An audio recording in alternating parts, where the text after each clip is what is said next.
de M. Christian Bernard et de Michel Gégou. Donc il y aura deux sujets, un sur la flore donc, du COS et le second sur les orchidées qui sont dans la région aussi.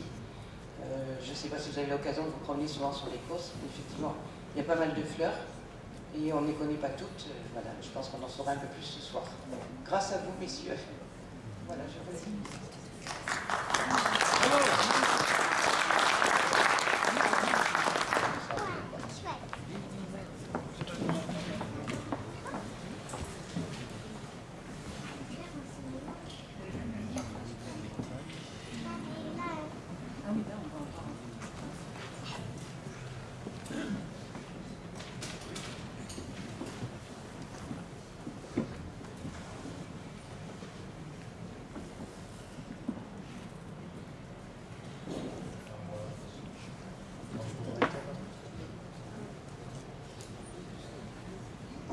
Bonsoir à tous. Vous m'entendez bien, ça va? Donc je vous propose un regard sur les paysages et la flore du COS de Séverac. Un regard, ça veut dire qu'on va avoir un aperçu assez global de ces deux sujets. Les paysages qui seront présentés, ce sont évidemment presque exclusivement des paysages végétaux, parce que les paysages végétaux, on peut s'intéresser aux paysages en général, plus que les paysages végétaux. Les paysages végétaux sont l'expression, pour nous les botanistes, des conditions de milieu qui règnent sur un espace. Et donc, quand on lit ces paysages, quand on regarde ces paysages, on a un aperçu des habitats pour la flore. Le regard aussi va être un peu rapide pour la flore, puisque sur le COS de Séverac, j'ai à peu près recensé 1100 espèces de plantes à fleurs, essentiellement, en laissant de côté les mousses et les lichens. Donc c'est un COS qui est riche, moins cependant que le Larzac. Et sur l'ensemble des COS, on a plus de 2000 espèces. En fait, le COS de Séverac est en bonne place, et avec des espèces emblématiques dont j'ai dû faire des choix, puisque là, nous allons nous promener sur une centaine de diapositives.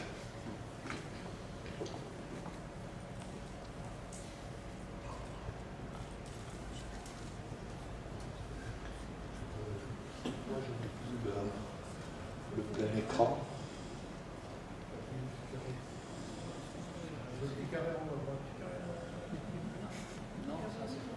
En haut à droite. En haut à droite. Ici. Là.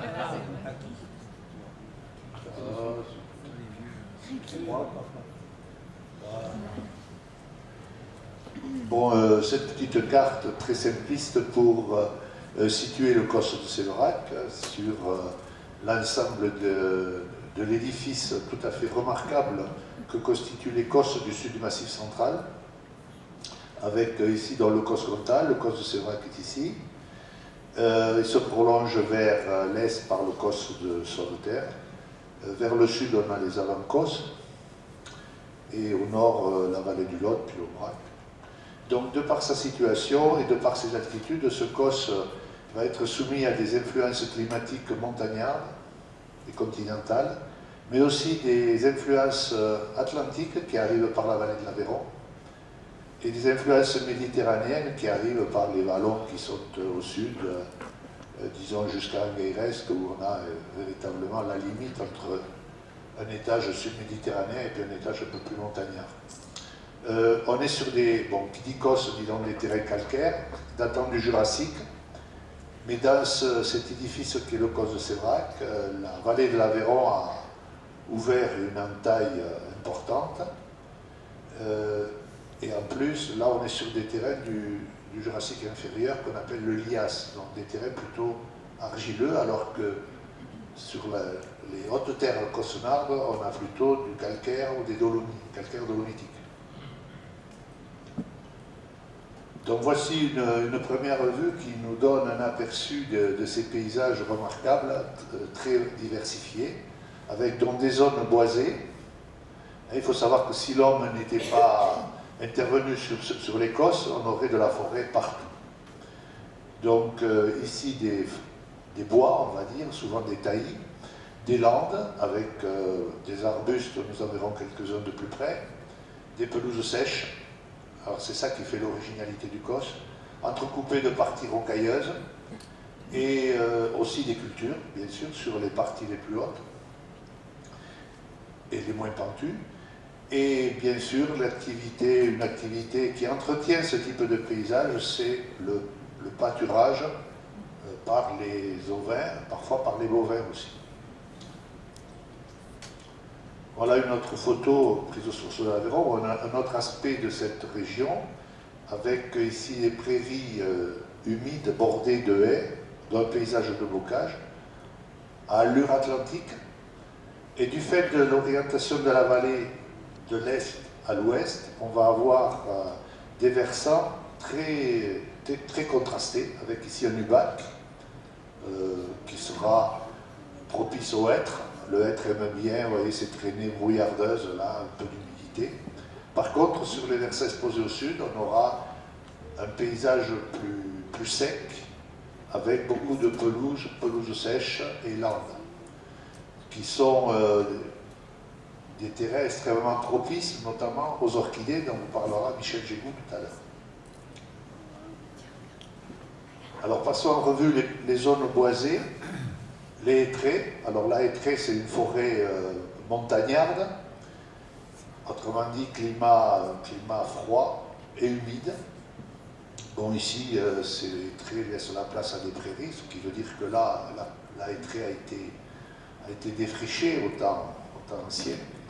Nous découvrons, dont tout le monde connaît, le hêtre, le faillard, en latin fagus sylvatica, le hêtre des forêts.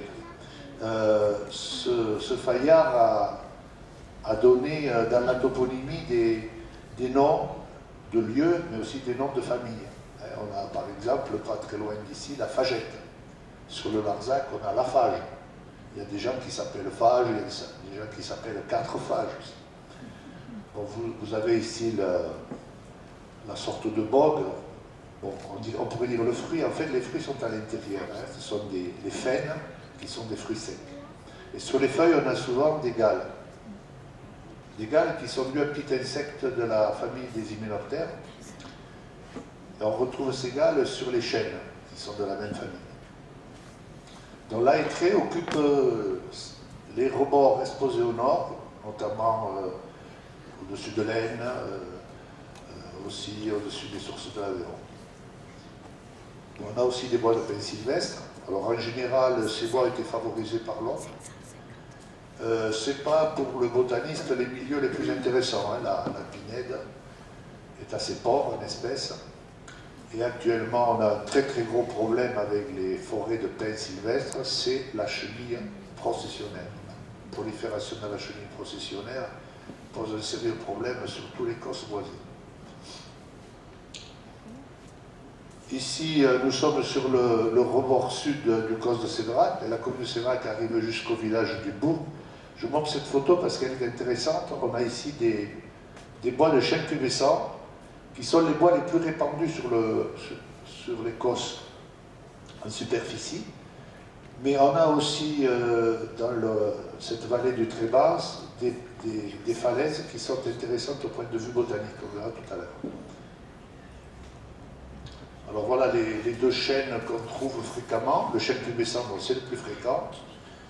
Pubescent, ça veut dire qu'il est velu sur les feuilles. Vous voyez les glands sont non pédonculés. Le chêne pédonculé, lui, c'est l'arbre du bocage, autour de Séverac, toute la vallée de l'Aveyron, sur des sols profonds et un peu humides. Donc ce chêne se reconnaît à son gland pédonculé. Puis vous voyez que la feuille aussi n'est pas la même. La feuille est munie vers sa base de deux oreillettes. Alors découvrons quelques plantes de sous-bois qu'on peut retrouver aussi dans les haies. Voilà une très belle labier, la mélite à feuilles de mélisse.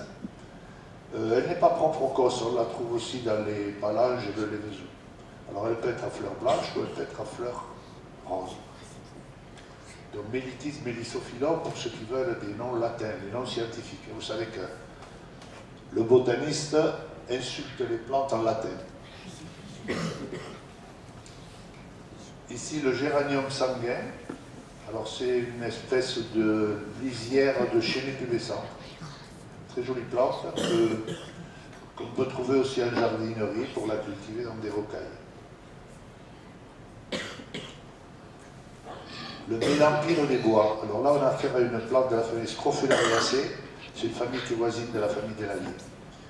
Et cette plante elle est semi-parasite, ce qui veut dire qu'elle a ses racines qui se fixent sur les racines d'autres plantes, mais comme elle est chlorophyllée, comme elle est verte, elle ne puise pas absolument tout chez l'autre, puisqu'elle fabrique ses propres matières organiques. Donc mélampiron, on peut l'appeler sylvaticum ou vaudincé aussi. Il y a des noms qui ont changé là dernièrement avec la nomenclature, une nouvelle nomenclature. Ici la digitale jaune, c'est une plante qui aime bien les bois pentus, un peu les éboulis. Elle est assez fréquente sur l'Écosse, mais assez discrète. Donc Digitalis lutea.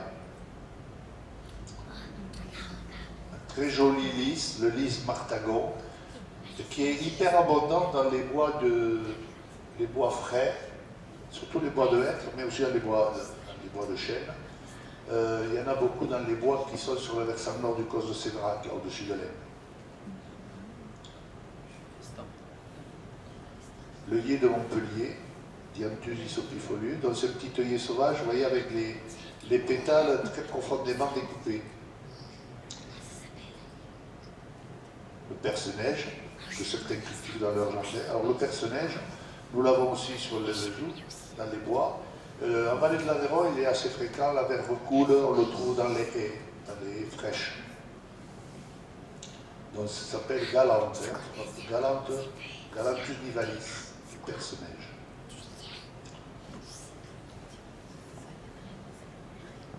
Ça c'est une renonculacée, l'hépatique trilobée, vous voyez la feuille, en 3 lobes.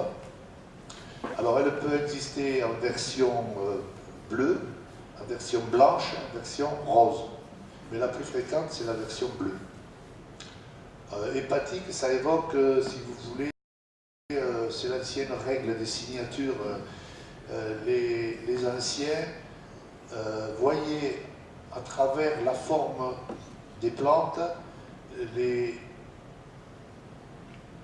prolongements thérapeutiques qu'on pouvait en faire. Donc ici, ça évoquait les lobes pulmonaires, donc cette plante était censée être bonne pour les poumons. Bon, évidemment, dans certains cas, ça a été vérifié, dans d'autres, non.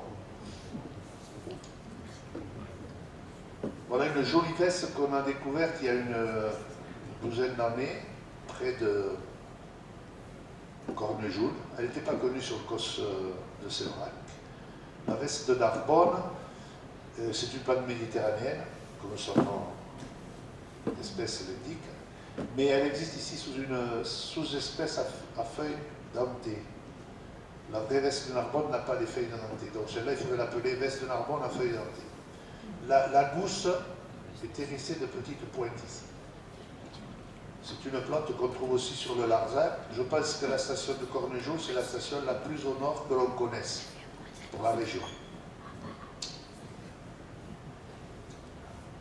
C'est une jolie petite gentiane aussi, la gentiane ciliée, Gentiana ciliata ou Gentianella ciliata. Elle est ciliée, vous voyez, sur la base des pétales. Dans les gentianes, on a des gentianes à fleurs jaunes. La grande gentiane qui est sur le bras, elle est différente, elle est très, très différente de cette petite gentiane qui passe un peu inaperçue. Voilà, un trèfle. On a beaucoup de trèfles sur le Causse. Les légumineuses aiment bien les sols calcaires, en plus les sols bien drainés. Et ça, c'est une très jolie espèce, trèfle rougeâtre. Trifolium rubens. C'est une plante qui est répartie sur toute une partie de l'Europe. C'est une plante à large répartition, mais par contre qui manque dans la région méditerranéenne. Alors, qui dit, on a vu un peu les milieux boisés, un petit échantillon de la flore. Sur l'Écosse, on a évidemment des espaces beaucoup plus ouverts, avec des landes. Ici, on a une lande pelouse sèche.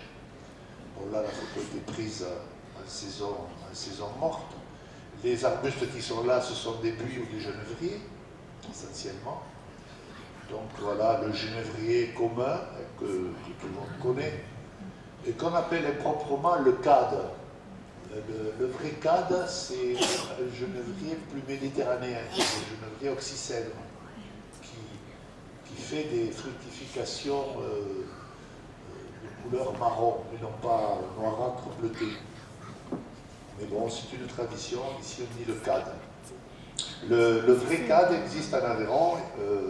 Les stations les plus proches de Séverac sont dans la vallée de l'Humansonesque, près d'Aguessac, et on est là à basse altitude et sur des milieux beaucoup plus chauds et secs. Bon, le buis, omniprésent sur l'Écosse, menacé lui aussi par un parasite venu des prédateurs ravageurs venus d'Asie, la pyrale du buis qui a commencé à sévir à basse altitude, notamment autour de Millau. Ça va être dramatique si cette pyrale détruit les buis sur l'ensemble d'Écosse, parce que le paysage va être profondément affecté et même modifié. La mélanchier aussi est omniprésent sur l'Écosse. Donc là, on est dans la famille des rosacées. En patois, c'est ce qu'on appelle la mélonque. Les anciens utilisaient les tiges qui sont des tiges souples pour en faire des balais.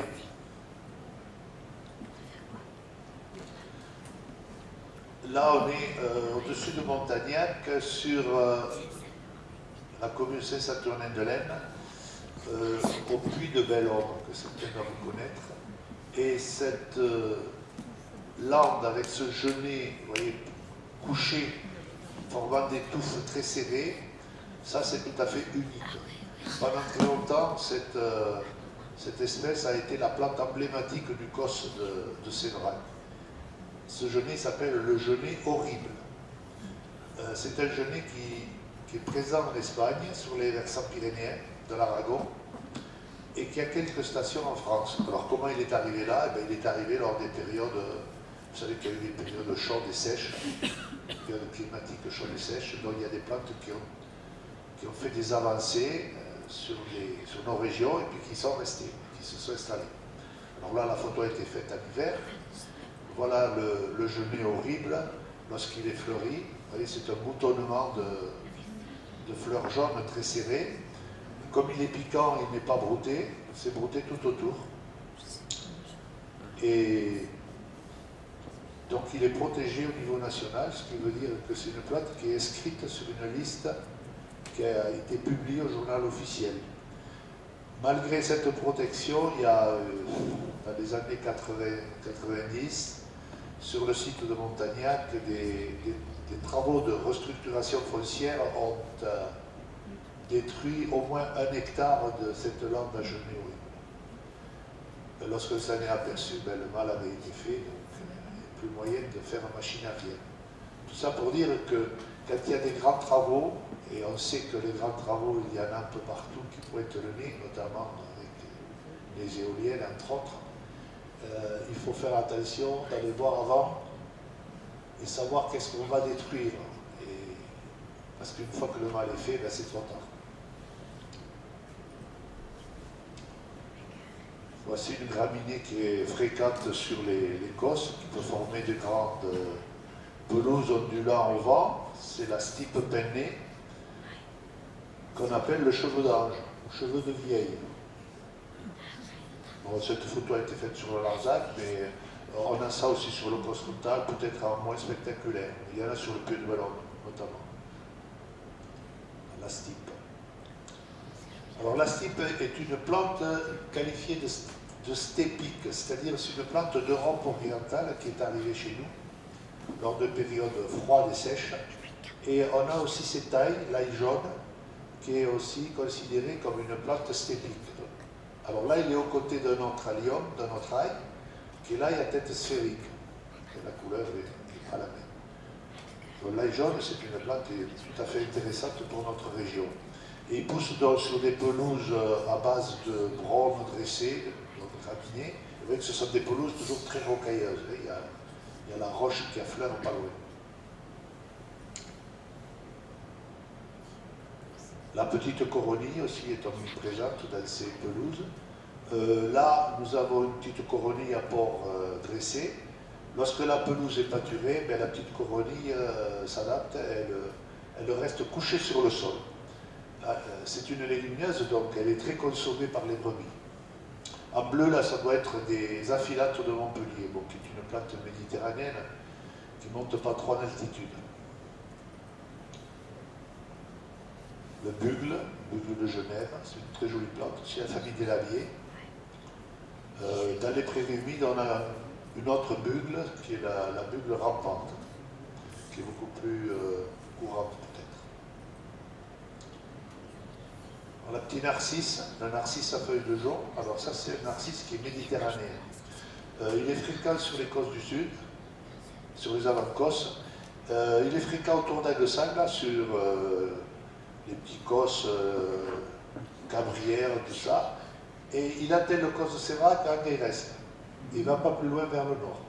Voilà, donc c'est sa limite septentrionale au point de vue de sa répartition.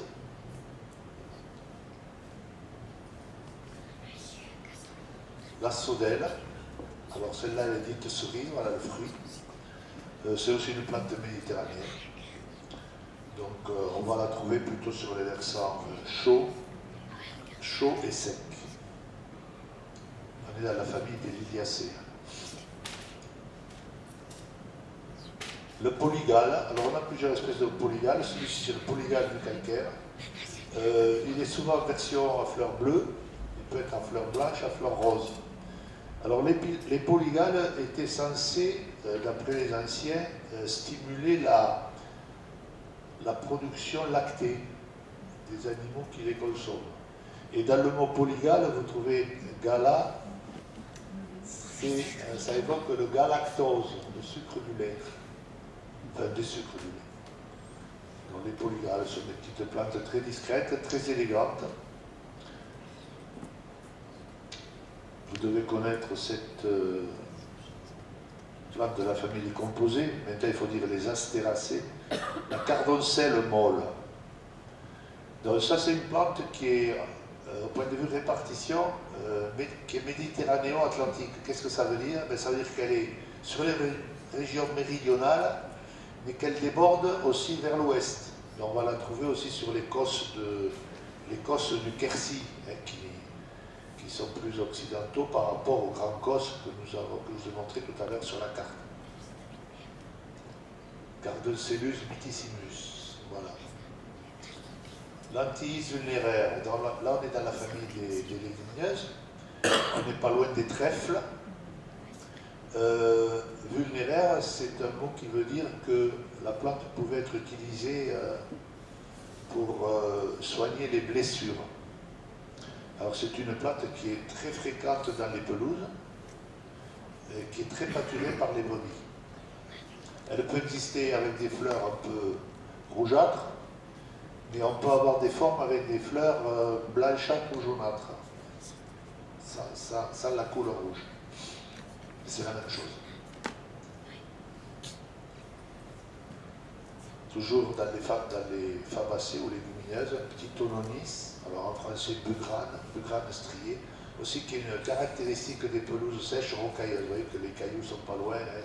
Ces plantes, elles sont remarquables parce qu'elles s'insinuent entre les cailloux et elles arrivent à boucler leur cycle, à faire des fleurs, des fruits et à se maintenir sur ces espaces qui sont quand même des espaces assez particuliers.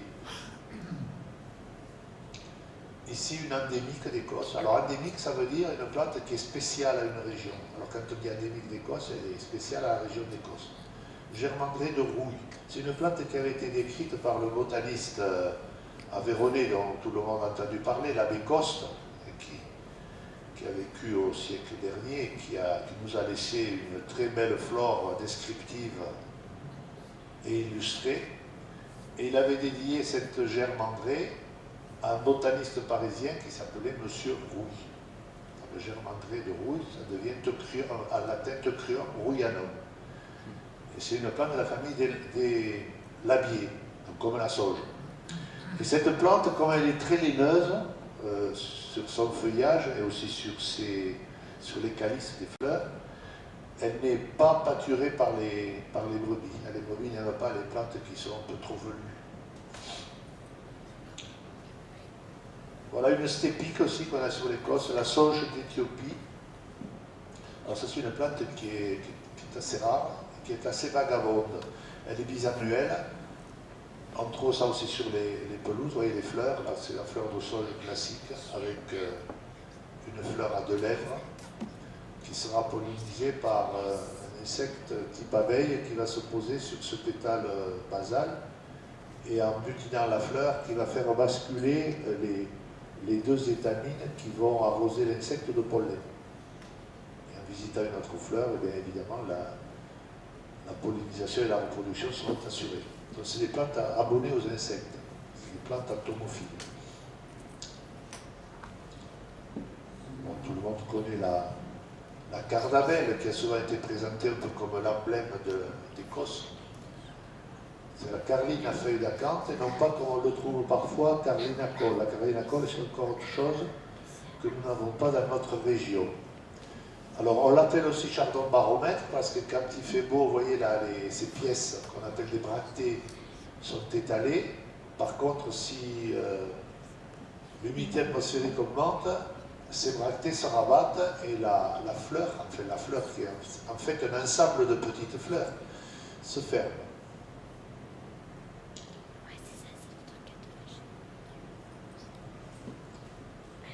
La globulaire commune aussi est fréquente sur l'Écosse.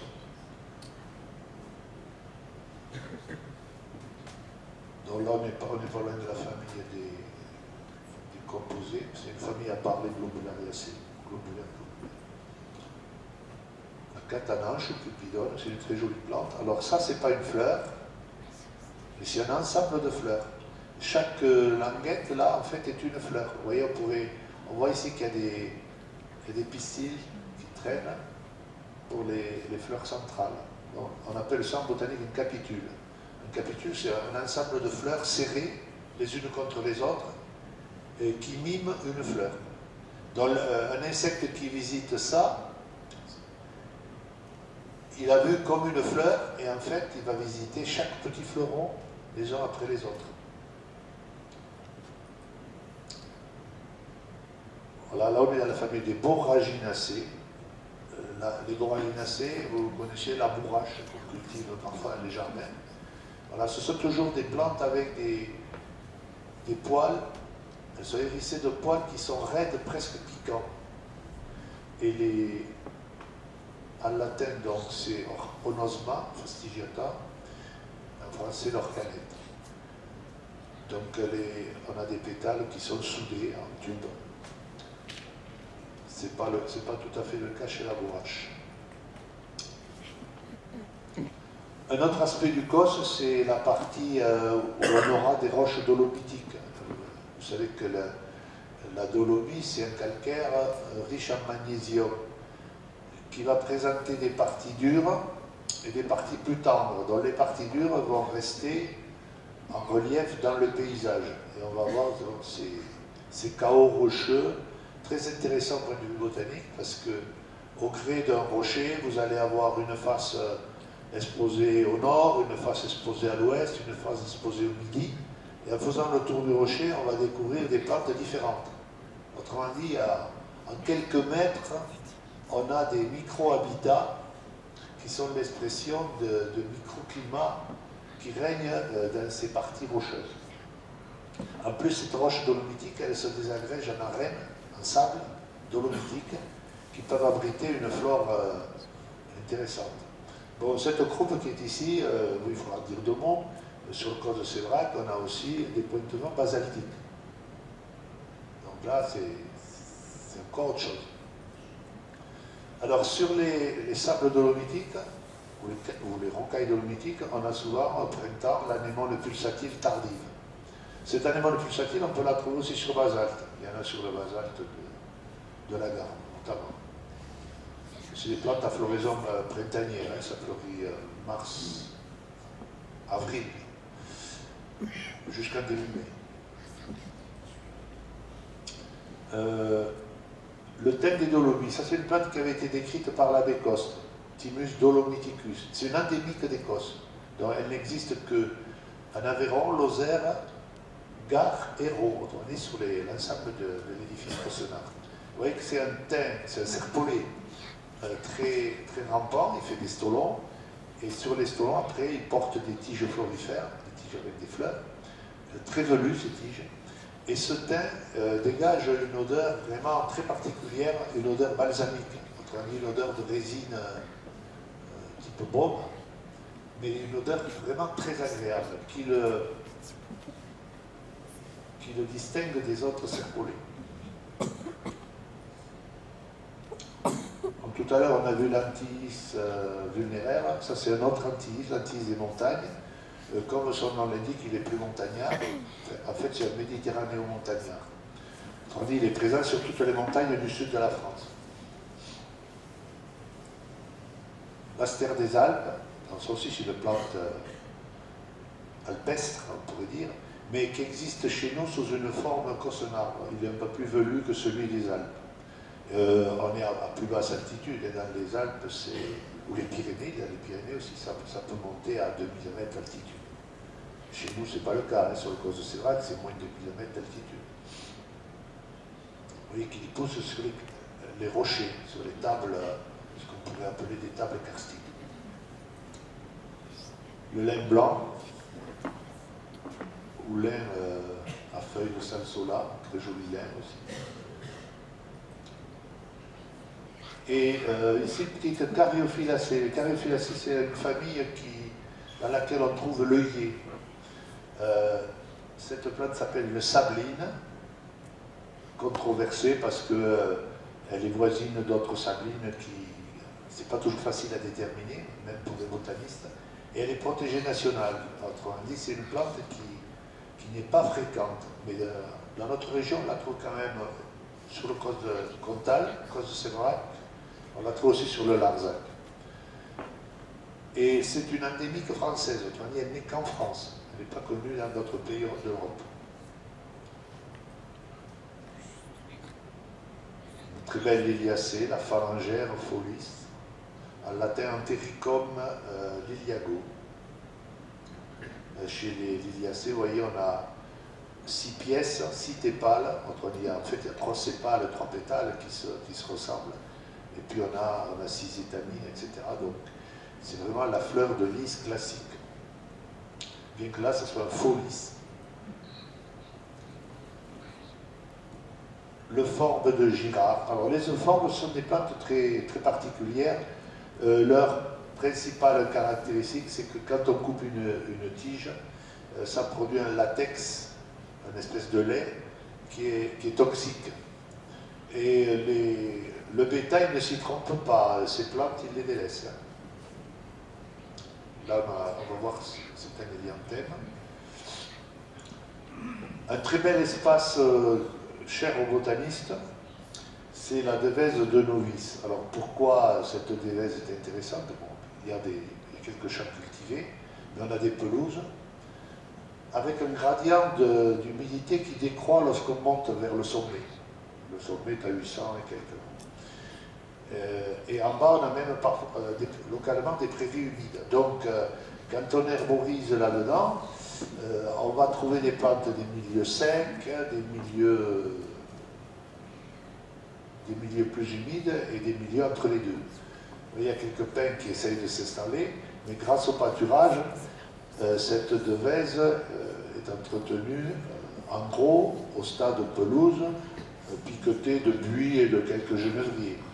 Bon, au bas de la pente, voyez, on passe progressivement à un paysage plus bocagé pour une raison très simple, c'est qu'on est passé sur des sols marneux. Donc vous voyez là, c'est hyper intéressant parce qu'on a toute une gamme d'habitats en peu de distance. Et sur la dévèse de Novice, il y a une rareté pour la flore française, c'est l'odontite des Cévennes, qui avait été découverte par un abbé contemporain de l'abbé Coste, qui s'appelait l'abbé Soulier, il était né sur le Lévezou. C'est lui qui a découvert cette odontite qui n'était pas décrite, donc il l'a appelée avec Coste odontites sebenensis. Et cette odontite qui était connue près de Millau et puis sur les coteaux de Verrières, existe aussi sur la Devèze de Novice. Donc c'est vraiment une plante emblématique pour le Causse, pour cette partie du Causse de Sévrac. C'est une plante de la famille des Scrophulariacées. Bon, j'ai évoqué la présence de basalte sur ce Causse de Sévrac, ici le basalte de la Garde. Alors là, on est dans des milieux de type auvergnat, plus que Cossenard. On a aussi du basalte près des fonds. Vous avez Sévrac au fond. Le basalte des fonds est très, très intéressant, très particulier. À lui seul, il pourrait faire l'objet de toute une liste de plantes. Et en particulier, j'ai trouvé il y a 2 ans ce trèfle souterrain, qui est une plante qu'on a dans le sud d'Aveyron, sur les schistes de Saint-Cernin, là-bas, tous ces coins, et qui n'était pas connu sur les Causses. Bon, là, il est sur basalte. Alors, ce trèfle souterrain, c'est un trèfle qui est très couché sur le sol, avec des fleurs blanches, et sa particularité, bon, on ne le voit pas là sur cette photo, je n'ai pas voulu mettre une autre photo, les fruits, il enterre ses fruits. Autrement dit, quand les fleurs fructifient, le pédoncule qui est ici s'allonge et va chercher une anfractuosité et enfouit la gousse. Il enfouit la graine. Alors il y a une plante qui fait ça, vous la connaissez parce que vous en consommez les graines, c'est la cacahuète. C'est la même famille que la cacahuète. La cacahuète est une légumineuse qui enterre ses gousses, qui fait qu'on l'a parfois appelé le pois de terre, le pois péoli, le petit pois. Alors les falaises existent sur le Causse de Sévrac. Bon, on n'a pas les grandes falaises des gorges du Tarn, bien sûr, mais on a des falaises intéressantes. J'ai retenu celle-ci, la falaise du Pas du Loup. Le Pas du Loup, c'est à la limite de la commune, au niveau du Bourg, vers Boyne, quand vous descendez de Novice. Alors là, on a une paroi typique des Grands Causses, si vous voulez, puisqu'on a la falaise proprement dite, bon, avec le bois de chêne pubescent, le buis, végétation classique à ces altitudes. Et le bas de la falaise, vous voyez, présente un encorbellement. On appelle ça une balme. Vous avez des balmes célèbres dans les gorges du Tarn, et puis sur le Causse Noir, on a Saint-Jean-de-Balme. On a le cirque des Baumes. Voilà. Et pour le botaniste, ces falaises sont intéressantes parce que sur le plancher des balmes, on peut avoir des plantes particulières. Et au Pas du Loup, il y a notamment cette plante qui est un éphédra, en français une uvette, éphédra major. Alors là, c'est une plante assez curieuse qui est à mi-chemin entre les résineux et les plantes à fleurs, qui ne fait pas proprement parler des fruits. Ça, c'est pas un fruit. Ce sont des bractées qui entourent une graine. Mais ces bractées deviennent charnues. Autrement dit, les éphédras ont inventé déjà ce qui, dans l'évolution, allait être le fruit. Vous voyez. Et on a ici, vous voyez, une petite pointe qui surmonte la graine. Chez l'éphédra major, il n'y a qu'un tube relié à la graine. Puis on a un autre éphédra qui pousse sur les dunes littorales. Lui, il a deux tubes ici, à ce niveau. Donc il est différent, il pousse sur ça. La station du Pas du Loup, c'est la station la plus nordique que nous ayons sur les Causses. Autrement dit, voilà une plante qui est à limite d'aire de répartition. Et elle est protégée en Midi-Pyrénées, PMEP. Sur les planchers de ces balmes, on peut trouver des annuelles, comme ce coquelicot. Bon, ce n'est pas le coquelicot commun, c'est le coquelicot argémoné, qu'on peut trouver aussi dans les moissons. Alors pourquoi il est dans les balmes? Parce que le plancher, vous voyez, est maintenu sans comment dirais-je, sans autres plantes, sans concurrence, voilà. Et les gouttes d'eau qui tombent de la paroi entretiennent le substrat sablonneux. et mobile. Voilà le fruit est très particulier aussi. Le silène des bois, c'est une plante intéressante. Alors cette photo n'a pas été faite sur le cos de Séverac, c'est une photo qui a été faite sur le cos noir. Vous voyez, c'est une plante qui pousse sur les rebords rocheux. Mais sur le cos de Séverac, il y a une belle station, notamment au-dessus d'Ovoroc, sur les petites falaises qui dominent la nationale 9. Voilà les photos des fleurs. On n'est pas loin du silène d'Italie qui est aussi présent sur l'Écosse. L'érine des Alpes, une petite plante montagnarde qui pousse sur les parois rocheuses. Alors surtout dans les parties ombragées, elle a commencé à s'installer, vous voyez, sur des petits coussins de mousse qui lui ont fourni de l'humidité, qui ont permis la germination des graines. Erinus alpinus. Là, on entre dans la famille des cystes, la famille des cystacées, Afumana procumbens. Donc, vous voyez, une plante qui est couchée sur le rocher. On a des belles taches de lichen aussi, au voisinage. On a l'Hélianthème blanchâtre, c'est toujours la même famille. Alors, blanchâtre, ce sont les feuilles. Quand il n'y a plus les fleurs, les feuilles sont grisâtres, gris blanchâtres, d'où son nom.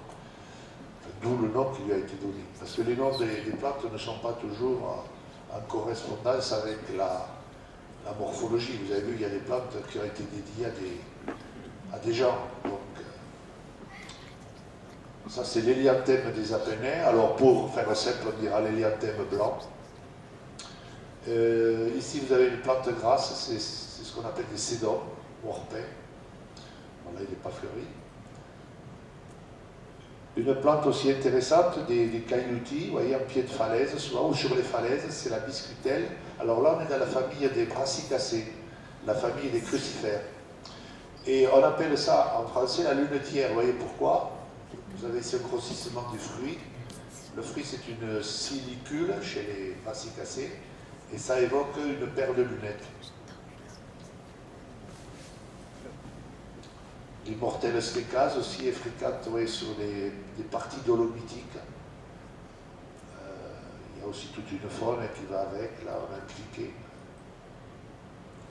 Bon, tout à l'heure on a vu l'œillet de Montpellier, ça c'est l'œillet de Gaudron, c'est un œillet méditerranéen qui est à floraison estivale et qui, lorsqu'on le froisse, lorsqu'on le touche même, dégage une odeur de poivre, une odeur poivrée assez agréable. De Gaudron. Voilà une plante subalpine qui est présente sur l'Écosse, la Daphné timélée des Alpes. C'est une plante dont les fleurs dégagent une odeur vraiment très agréable. Et ça, vous devez savoir ce que c'est les restes d'une cardamelle. La carline à feuilles d'acanthe. Voilà, quand elle a fructifié, il y a une partie portant les semences qui se détachent. Et ça donne ces espèces de brosses qui amusent beaucoup les enfants et que l'on trouve parfois loin de la plante qui lui a donné naissance. J'ai mis aussi cette plante, la quernère des rochers. Alors ça vous montre un peu l'écologie de ces plantes qui arrivent à s'installer dans des anfractuosités de roches très compactes. Et là, il y a une racine qui est évidemment une racine d'un arbre ou d'un arbuste, c'est sûrement une racine de genévrier.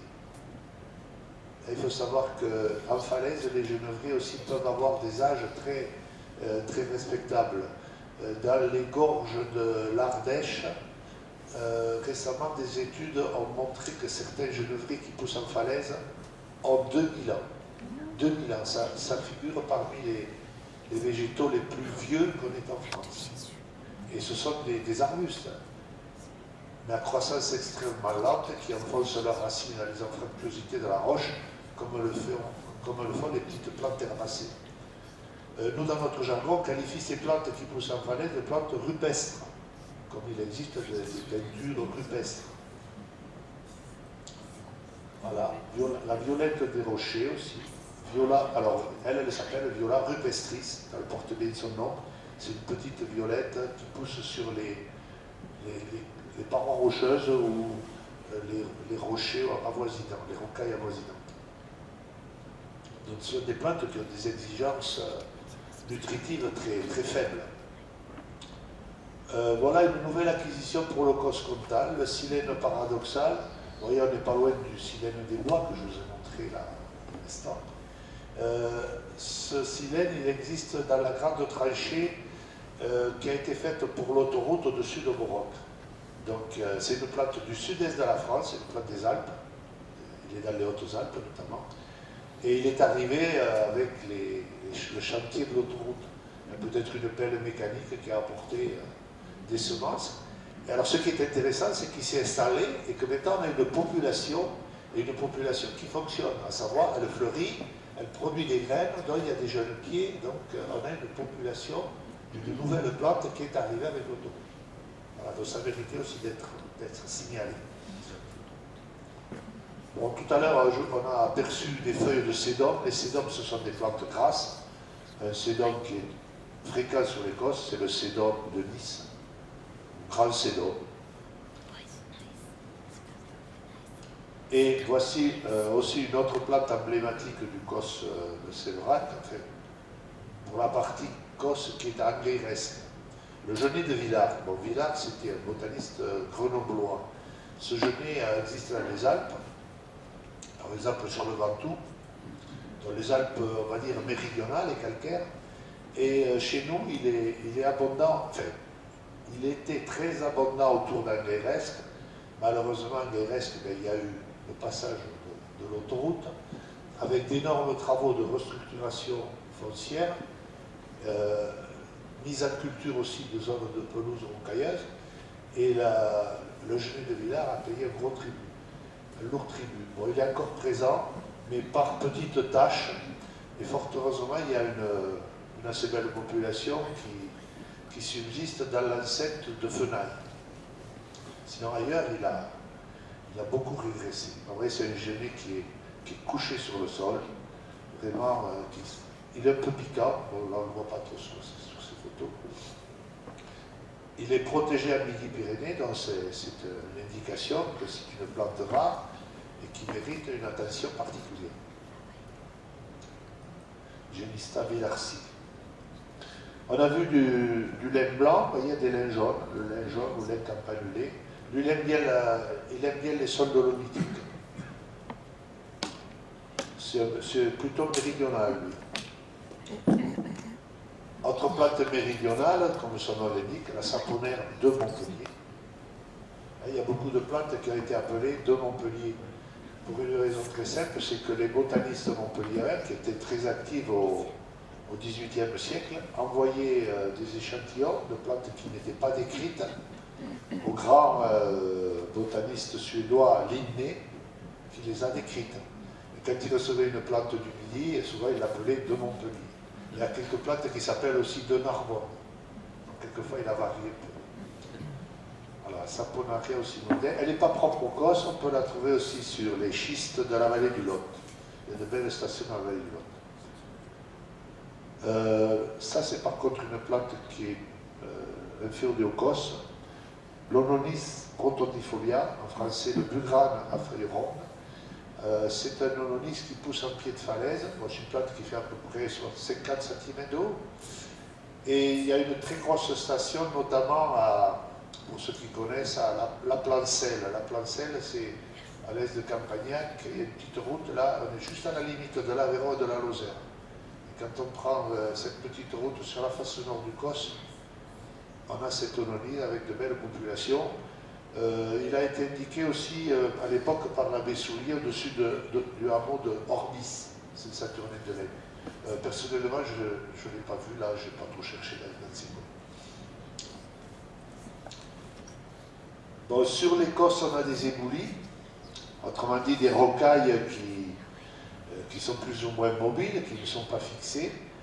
Et ces rocailles sont colonisées par des plantes comme cet épilobe, l'épilobe à feuilles de romarin.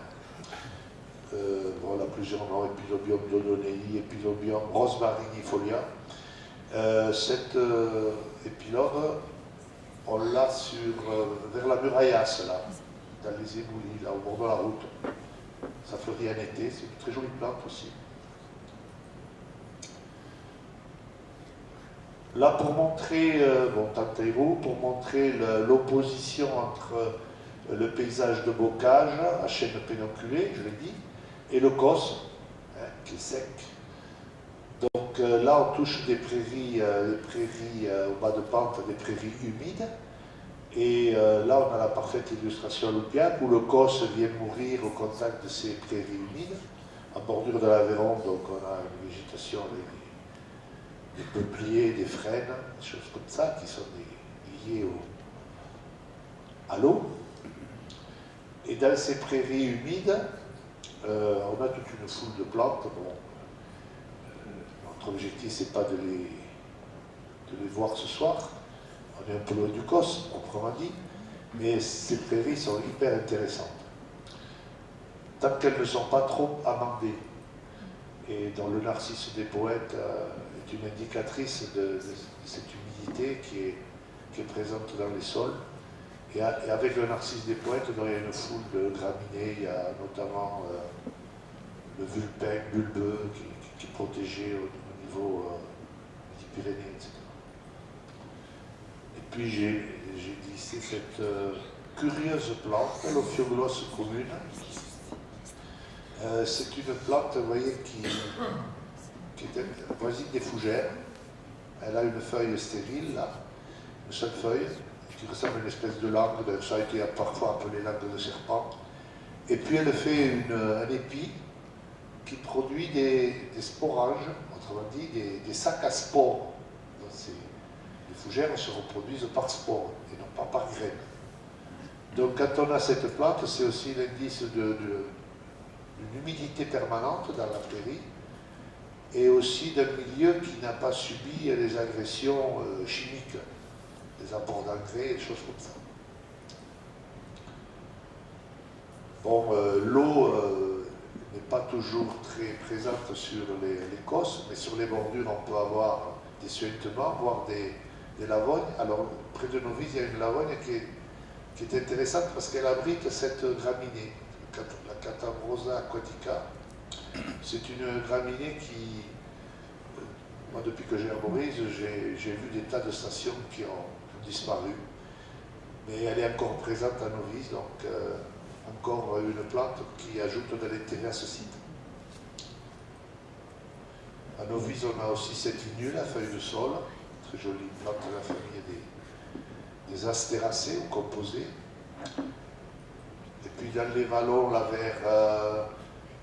vers Buzyn, quand on monte là, contrebas, dans les prairies humides, la grandonnée, qui a parfois été cultivée comme plante officinale. Il y en avait quelques touffes là, pratiquement à l'entrée de Sénérac-Gare. J'ai vu qu'on avait fait une construction et je crois que les touffes qui étaient en bordure de route ont été détruites. Et à Novice, on a aussi ce curieux arbuste qui est un cytise couché, une légumineuse, et voilà les fruits, les gousses donc. Cette légumineuse est rare dans notre région.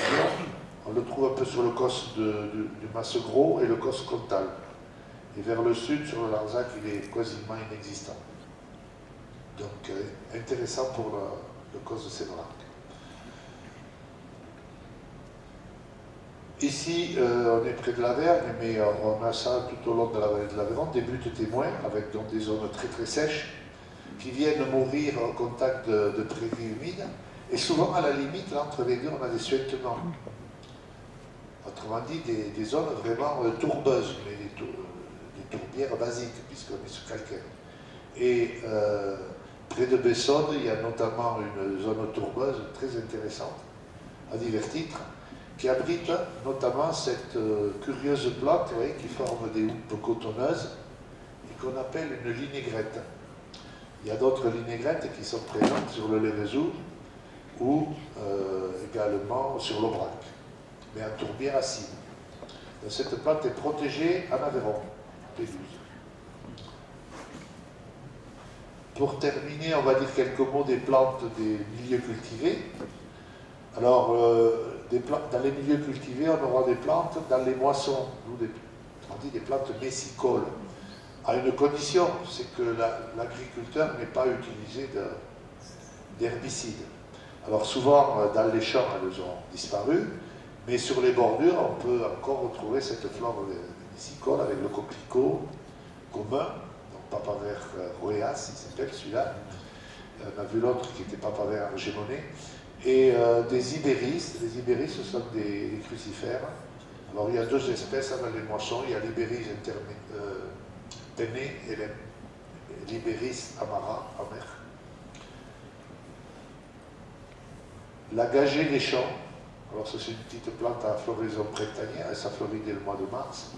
C'est une plante à bulbe. Vous voyez, elle fait 2 ou 3 feuilles et puis ces jolies fleurs, type liliacée. On reconnaît les fleurs de liliacée, je vous disais tout à l'heure, aux 6 tépales. Toutes les gagées sont protégées au niveau national. Sur le cos de Séverac, on a trouvé ces 10 dernières années aussi la gagée jaune et la gagée des prés. Il y a 3 gagées sur la région, sur le Séverac, sur les 4 que nous avons en Aveyron.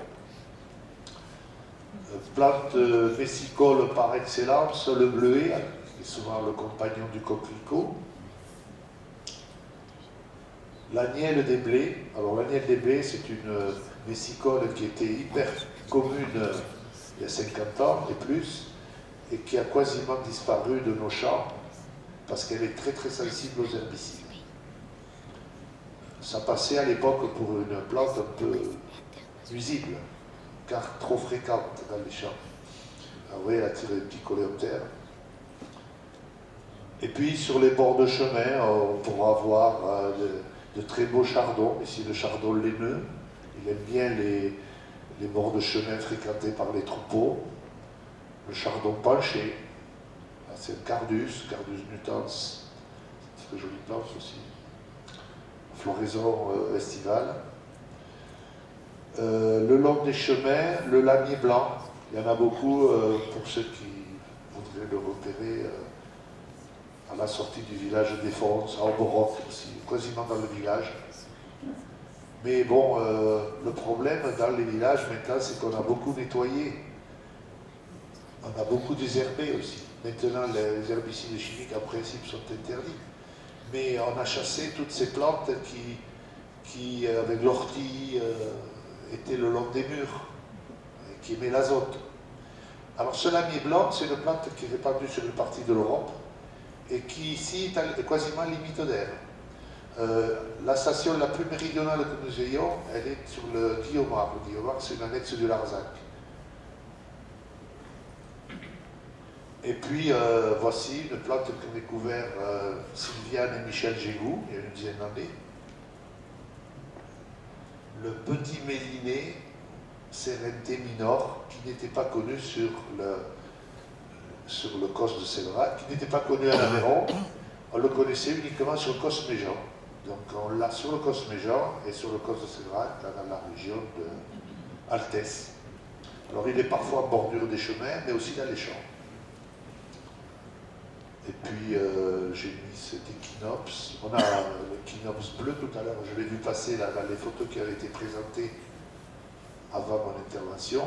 Ça c'est l'autre échinops, c'est l'échinops de la tête ronde qui a des fleurs plus pâles et qui est aussi assez fréquent en vallée de l'Aveyron et puis beaucoup plus rare vers le sud. C'est quasiment sa limite aussi, là, la région de Courmejoux. Et je termine par cette plante, je ne sais pas si vous avez eu l'occasion de la voir sur le cos de Séverac. Elle était signalée déjà par l'abbé Coste autour du château.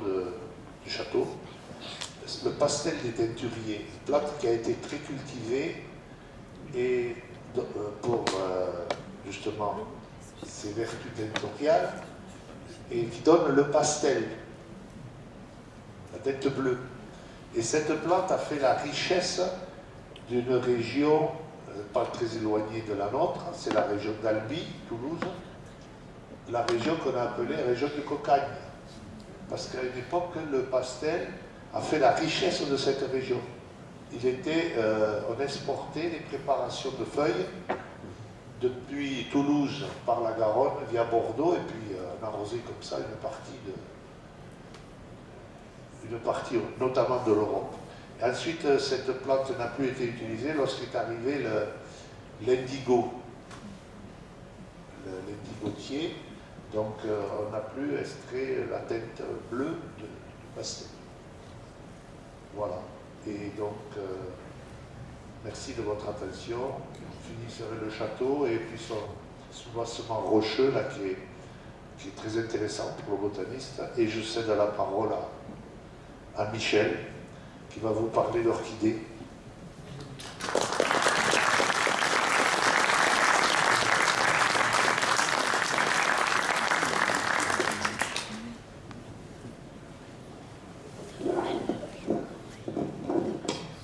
Les orchidées à sa présentation. Donc ben voilà, vous avez bien remarqué qu'il ne vous en a pas parlé. Donc c'est mon rôle maintenant. Donc voilà, quelques orchidées du Causse de Sévérac. Bon, vous voyez que les orchidées et les papillons font bon ménage. Donc vous avez à gauche un ophrys et à droite un orchis. On verra la plante, les deux plantes un peu plus complètes tout à l'heure. Alors une information, quelques 30 000 espèces d'orchidées dans le monde, 180 environ, parce que ça change tous les ans, en France, 73 en Aveyron et 52 sur la commune de Sévérac d'Aveyron, qui en fait une commune très riche en orchidées. Petit rappel, le Causse de Sévérac est la limite rouge, en pointillé rouge, de la commune de Sévérac d'Aveyron, qui est notre territoire de prospection favori depuis 20 ans.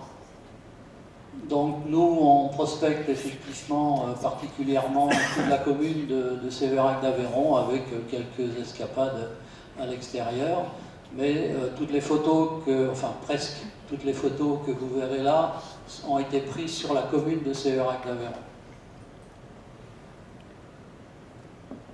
Donc, petit rappel sur les orchidées. Visuellement, comment reconnaître une orchidée déjà? Entre un orchis à gauche et un ophrys à droite.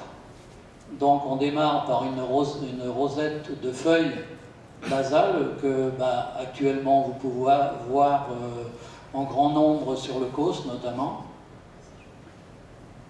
Donc vous voyez à peu près 1 mois et demi entre la rosette au départ et la floraison.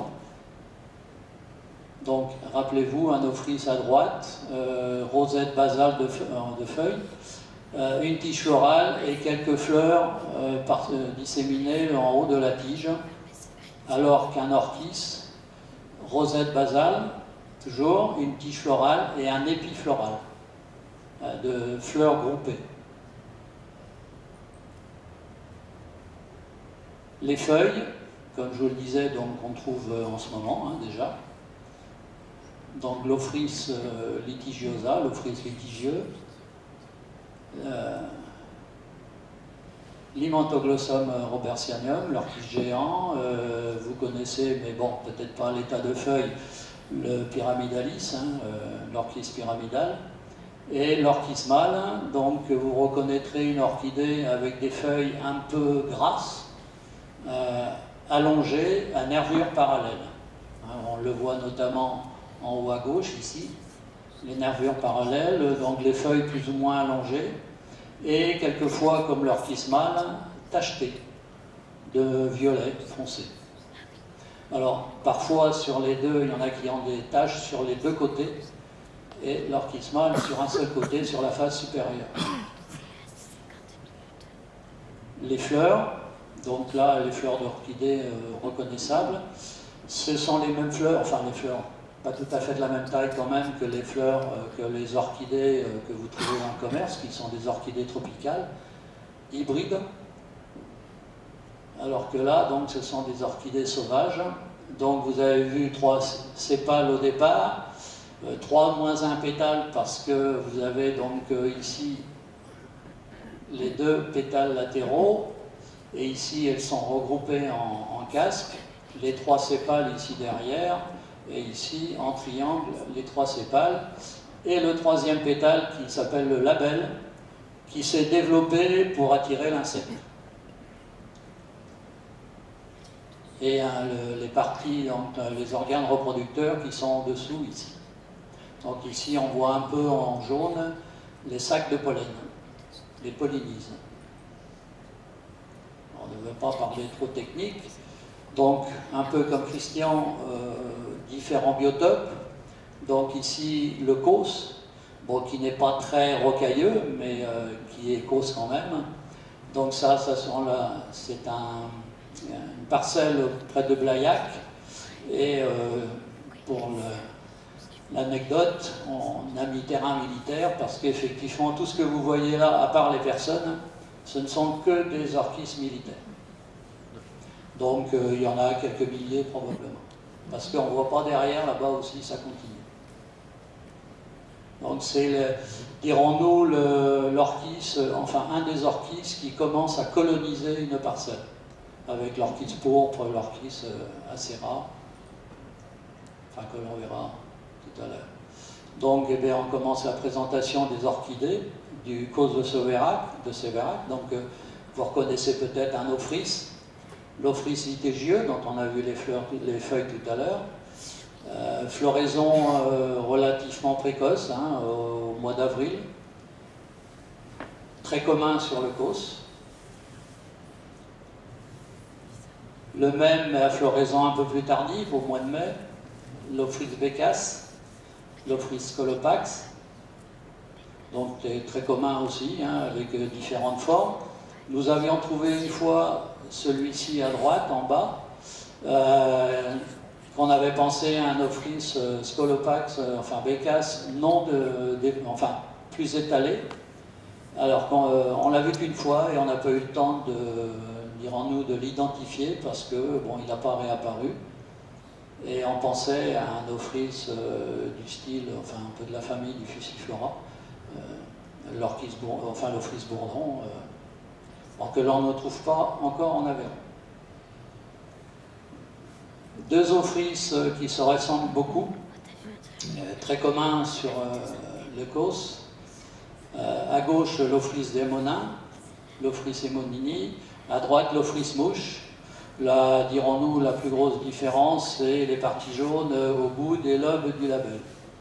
Alors, petite remarque sur l'ophrys démonin, il est endémique de la région des Causses. Il est très commun chez nous. On le trouve jusque le nord de l'Hérault. Donc il y a un peu de causse en bas aussi. Et un peu sur, maintenant, c'est un peu sur les causses du Gard. Mais chez nous, il est très très commun.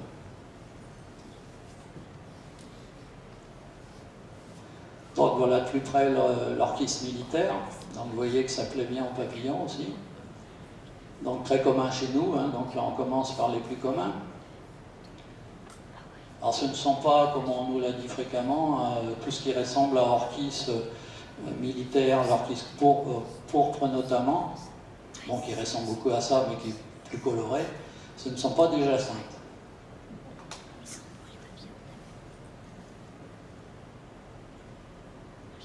Un autre orchis très commun aussi chez nous, l'orchis singe, donc avec des lobes de labelle très très longs, un peu recourbés. Ça ressemble à un petit singe, effectivement. Des bras d'attelle, dirons-nous. Ça, on a des populations d'orchis singes très, très nombreuses ici, et quand on s'arrête de compter à 5000. Moins commun, enfin, qu'on n'identifie pas nécessairement comme une orchidée.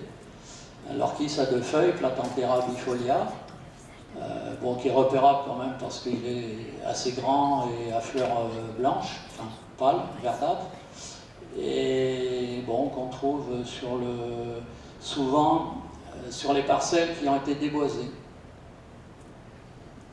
Là, on peut remarquer derrière qu'il y a encore des pins qui subsistent. Très commun aussi, celui-là, l'orchis bouc, qui fleurit fin mai, début juin, Le plus grand qu'on ait trouvé pour nous, c'est la plus grande orchidée au niveau de la taille qu'on ait trouvée dans la région, vers Tanterou, sur le bord de la route, 1,20 m de haut, avec un appui floral de 40 cm à peu près, et on n'a pas compté les fleurs, mais entre 200 et 300 fleurs. Et bon, il doit son nom à son odeur aussi, hein. Surtout quand les fleurs commencent à s'ouvrir. Mais c'est très commun, et d'ailleurs, en ce moment, les plus grosses rosettes qu'on peut trouver au niveau d'orchidées, ce sont des orchid bouc.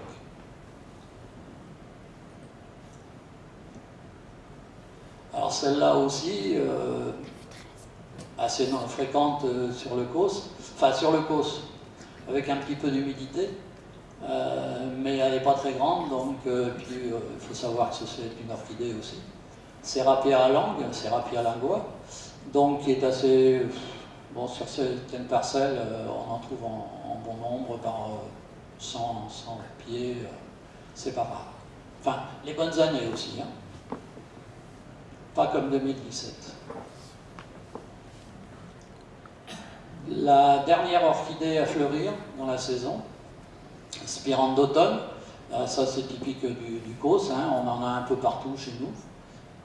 C'est la fleurie à partir du 20 août à peu près.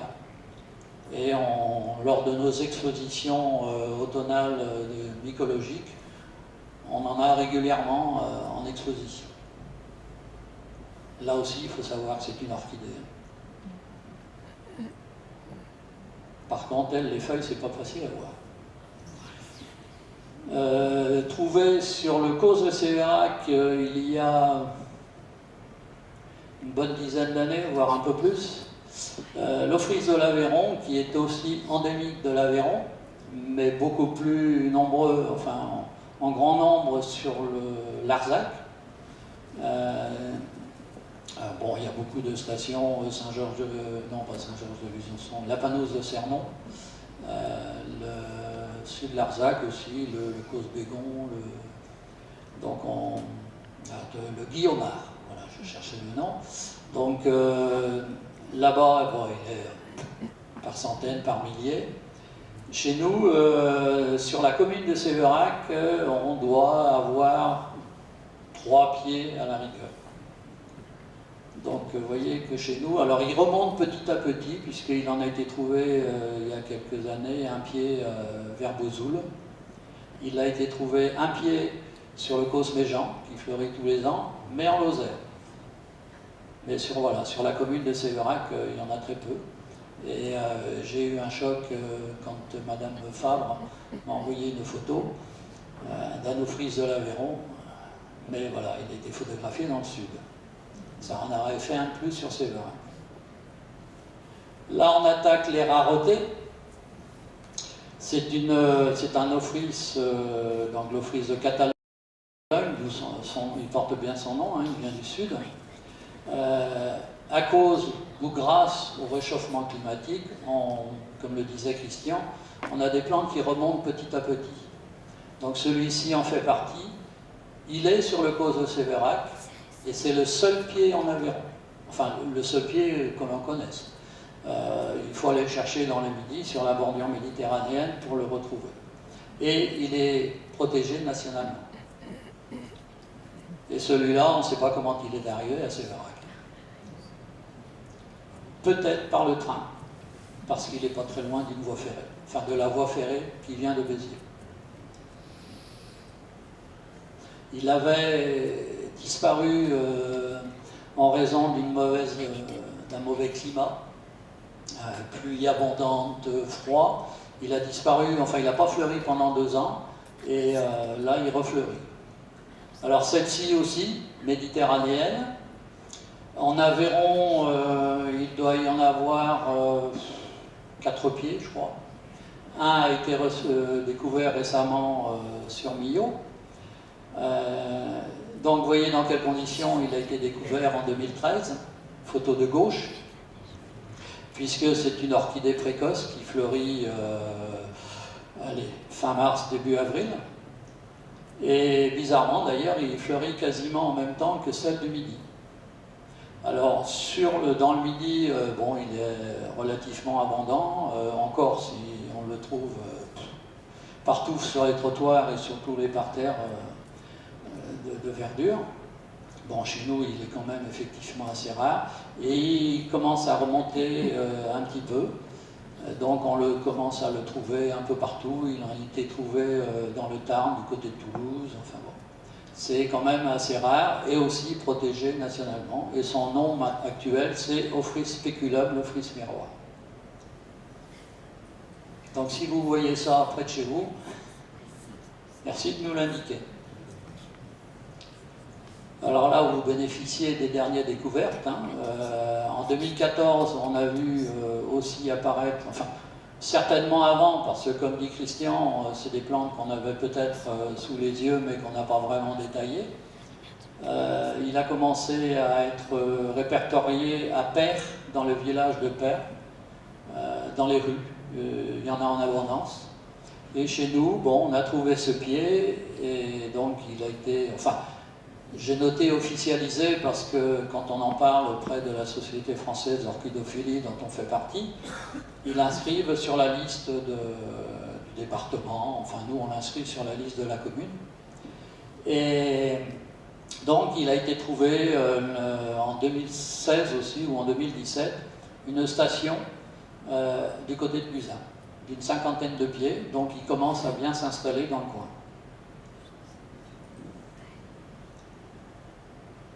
Alors celui-ci aussi, probablement qu'il existait chez nous depuis longtemps, mais bon, pour nous, par rapport à l'Ophrys litigieux qu'on a vu en premier, il faut vraiment se pencher de près pour voir, enfin pour regarder la différence. Et on l'avait toujours appelé Ophrys litigieux. Et là, donc, un orchidophile, un des pontes orchidophiles européens, nous l'a baptisé comme étant l'Ophrys verdâtre, l'Ophrys virescens. Donc maintenant, on s'aperçoit qu'il y a presque plus de virescens, d'Ophrys verdâtre que d'Ophrys litigieux sur le causse de Sévérac. La dernière nouveauté, enfin bon, là aussi certainement qu'on l'avait sous les yeux depuis quelque temps, nous c'est un Ophrys qui nous interpellait depuis quelques années, parce qu'en floraison, au 20 mars. Chez nous, c'est quand même très précoce. Et donc, on l'appelait, dirons-nous, son frère jumeau s'appelle l'Ophrys araignée, Aranifera, ou Ségodes. Et donc, pareil, ce ponte orchidophile nous a dit, ça, c'est pas vraiment de l'Aranifera, il est trop précoce, puisque, donc, je le rappelle, au 20 mars. Donc, il l'a appelé l'Ophrys de Marseille, qui théoriquement ne se trouve que dans les Calanques à Marseille, enfin aux environs de Marseille. Bon, il a été trouvé un peu plus haut aussi, mais bon, pourquoi en Aveyron? Ça nous fait une espèce de plus.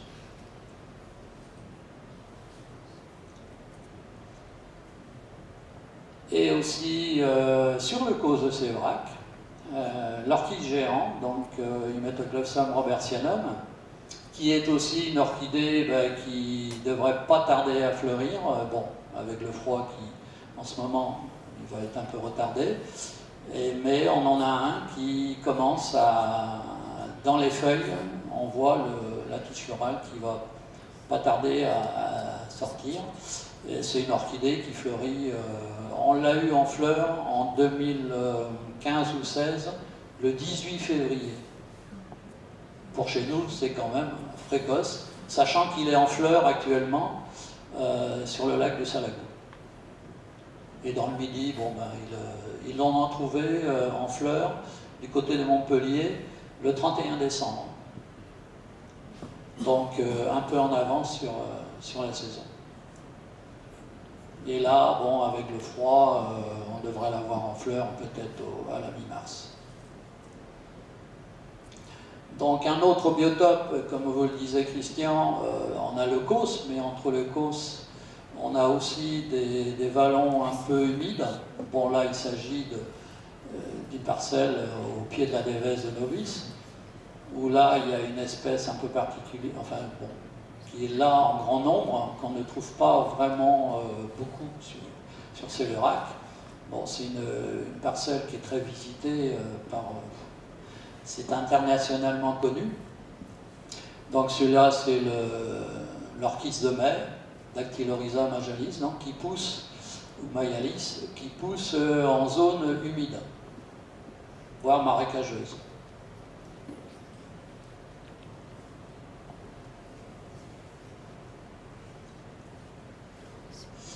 On en a eu trouvé du côté de Cornuet-Joule, l'orchis à fleurs lâches. Donc là, vous voyez, c'est un orchis, mais avec des fleurs moins nombreuses que l'orchis géant, par exemple.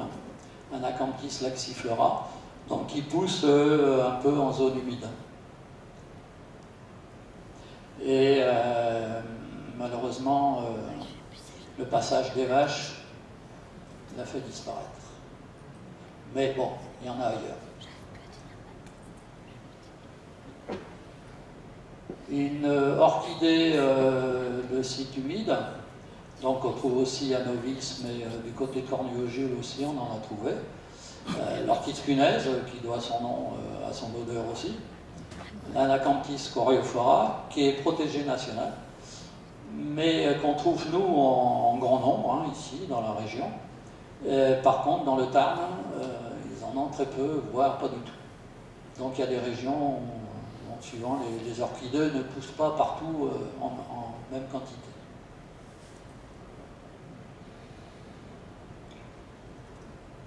Alors, une autre orchidée qu'on ne voit pas nécessairement quand on se promène, l'orchis grenouille.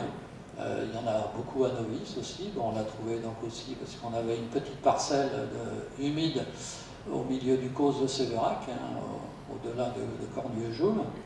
Et donc, elle y était, celle-là, et puis comme l'autre a disparu par le passage des vaches.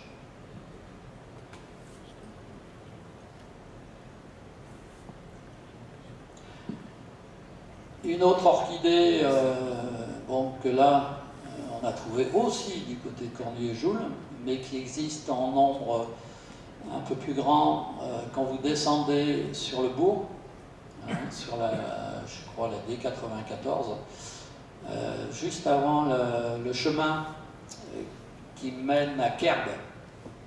Quand vous descendez la D94, il y a un petit chemin qui est interdit d'ailleurs, qui est bouché, je crois, qui est fermé, qui mène à Kerbe. Et là, vous avez l'orchis élevé, le Dactylorhiza elata.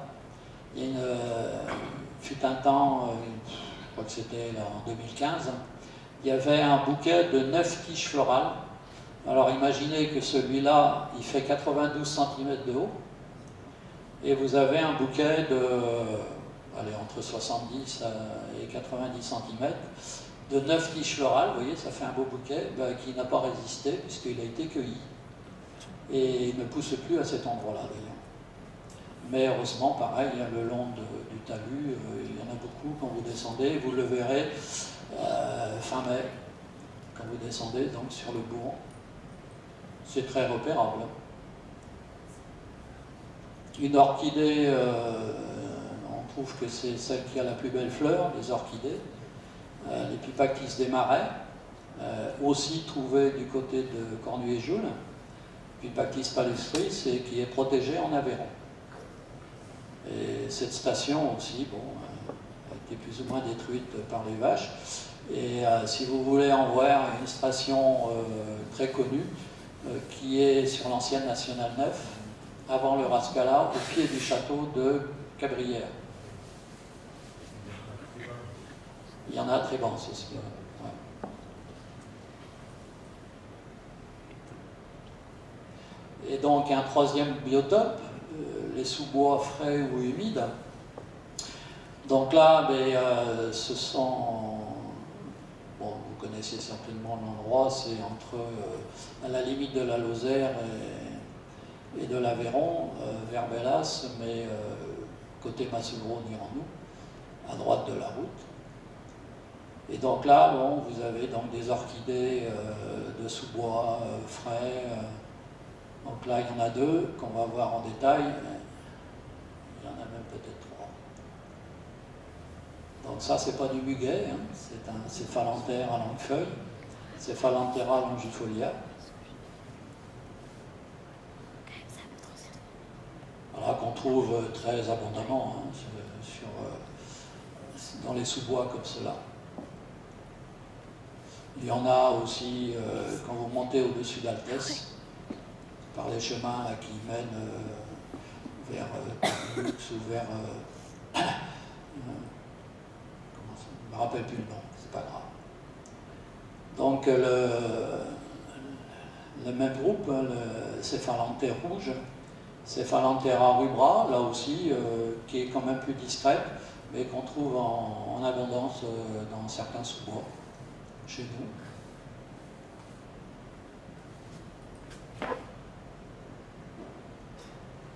Donc ce qu'on a vu sur la photo tout à l'heure entre Bellas, enfin du côté de Bellas, l'orchis de fuge, Dactylorhiza fuchsi, qui lui a les feuilles tachetées et qui fleurit fin mai.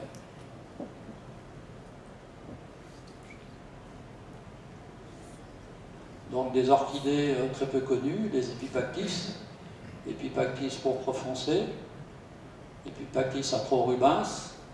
On en a au bord de la route quand vous montez sur Sermels, ouais, après un virage, sur le talus. Très belle plante qui fleurit fin juin, début juillet, dirons-nous à partir de la mi-juin.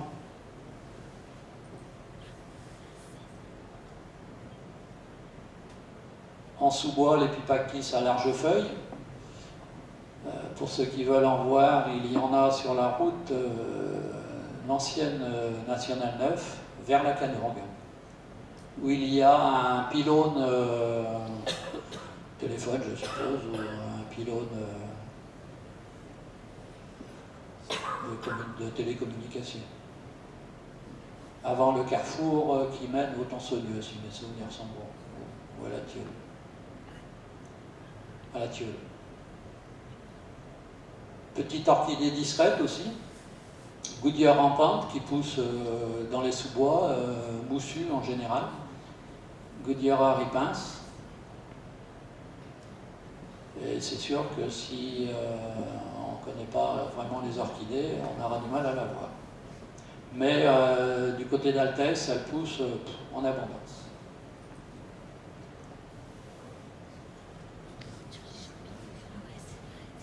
La néotine nid d'oiseau, qui doit son nom à la forme de ses racines, en forme de nid, et qui ne fixe pas la chlorophylle parce qu'il lui manque un élément, mais qu'on arrive à faire, en la chauffant, à faire verdir. Démonstration lors des sorties en général. Alors il nous arrive de trouver des bizarreries, donc là vous venez de voir les plantes normales, donc une partie, à peu près la moitié de la quantité d'espèces que nous avons sur la commune de Sévérac d'Aveyron. Et donc il nous arrive de trouver quelques aberrations, donc les blancs par exemple, c'est-à-dire que les fleurs sont hypochromes, hein, sont blanches. Il arrive aussi de trouver sur la même plante une fleur blanche et une fleur colorée. Bon, une aberration. Et pour l'anecdote, le Cephalanthera rubra, donc on a vu rose. En 20 ans de prospection, c'est la seule fois où on en a vu un blanc, la fleur blanche. Et apparemment, il n'y a pas grand monde qui l'a trouvé, qui en a trouvé des comme ça. Voilà ce qu'on peut trouver. Donc le fruit démonin qu'on a vu tout à l'heure. À ses pales latéraux mi-labellisés, parce que vous voyez, vous coupez le label ici en deux et vous en mettez une partie là et une partie là, sachant que l'autre moitié ici qu'on voit, c'est la moitié du sépale latéral. Donc moitié label, moitié sépale normal. Et les pétales sont ici. Et le sépale dorsal, il est derrière.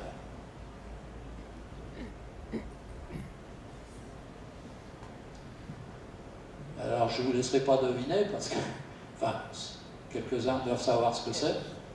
Parce que voilà, 3 exemples d'aberration d'un ophrys abeille. Alors pourquoi? Le froid, peut-être les pesticides, enfin tout ce... Comment? Un insecte, ouais.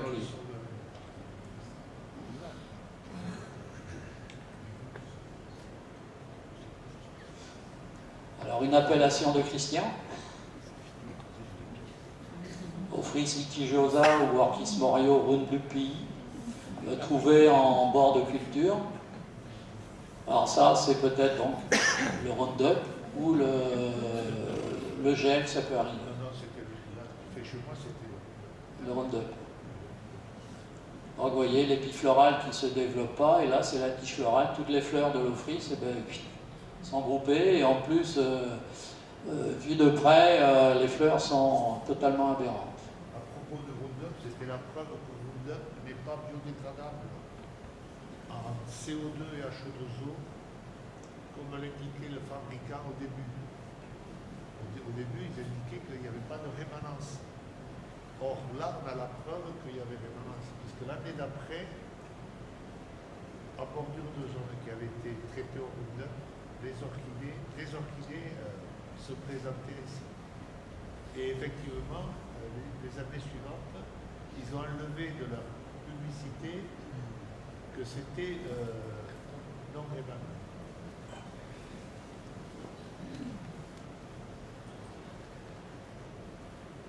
Alors, quelques hybrides.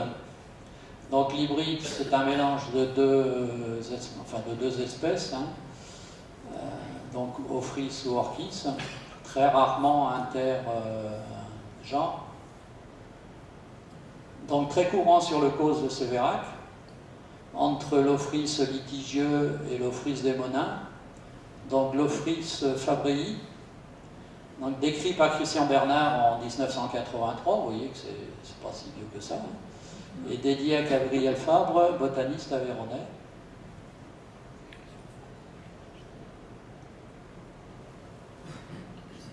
Trouvé en quelques exemplaires sur le Causse, l'Ophrys hermosilae, Ophrys passioni et Ophrys scolopax, qui nous donne quelques 7 ou 8 pieds tous les ans.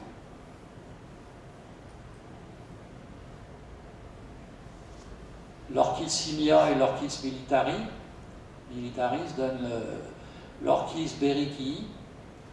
On ne dit pas chi, hein. Voilà. Pour ceux qui ne l'ont pas entendu, Christian dit toujours qu'on ne chie pas en latin. On cague. Voilà, donc l'Ophrys bericii.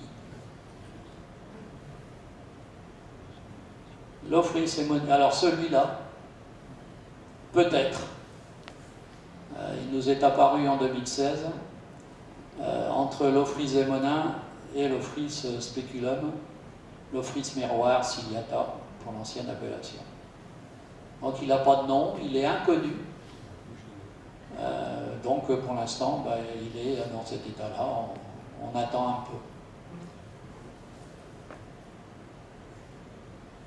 peu. Et 2 petits hommages pour terminer.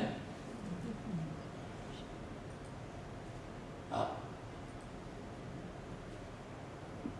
Et oui, il a une orchidée à son nom, l'Ophrys de Christian Bernard, entre l'Ophrys averronensis et l'Ophrys scolopax, l'Ophrys becas. Donc il a été décrit par un monsieur Van Lucken en 1987, qui était un orchidophile belge, installé à Fondament, et dédié à Christian Bernard. On ne l'a pas sur la commune de Sévérac d'Aveyron. On le trouve à Thierry, par exemple. Et le meilleur pour la fin, l'Ophrys de Madame Gégou, entre l'Ophrys de l'Aveyron et l'Ophrys santonica, qui est un petit frère de l'Ophrys scolopax. Donc il a été décrit en 2013 par Rémi Souche et André Soulier, notre cartographe des orchidées de l'Aveyron, présent dans cette salle ce soir, et qui a été dédié à Madame Gégou, qui l'a découvert en 2009. Vous voyez que là non plus, il n'y a pas longtemps. Voilà, donc je termine là. Et vous remercie pour votre attention. Comme je vous le disais, l'Ophrys ciliata speculum qui a été trouvé sur Sévérac, on ne va pas mettre un panneau parce que en général on s'arrange avec l'agriculteur propriétaire parce que ce sont souvent des agriculteurs. La plupart, bon, c'est vrai qu'on peut les remercier, nous autorisent à... Bon, on a grillagé un Ophrys un peu particulier qu'on ne voyait pas fréquemment sur le coin et pour empêcher que les brebis aillent le brouter, quoi. Mais généralement, on ne fait pas de protection, enfin, on ne demande pas une protection surdimensionnée, quoi, parce que, voilà, on a eu des retours en nous disant que ben, on ne veut pas vous autoriser à les prospecter parce que si vous trouvez quelque chose, après vous allez vouloir protéger, vous allez nous empêcher de travailler, voilà. Donc on fait ça très très localement, quoi. Mais voilà, c'est vrai que la plupart des agriculteurs nous autorisent une petite protection. On a protégé un des deux pieds d'Ophrys aveyronensis qu'on a sur la commune, avec des tiges d'églantier. Donc très épineux, et les vaches n'y vont pas. Par contre, les brebis, elles adorent, n'est-ce pas Stéphanie? Elles adorent les orchidées. Donc voilà, c'est là qu'on a par exemple protégé avec du grillage. Un grillage de jardin, voilà, elles n'y vont pas. Mais si vous protégez avec des épineux, les brebis, elles savent se débrouiller. Mais bon, voilà, on arrive en général à conserver nos particularités. Ou alors on ne le dit pas, mais il nous est arrivé aussi d'avoir un terrain cultivé à force de parler d'orchidées.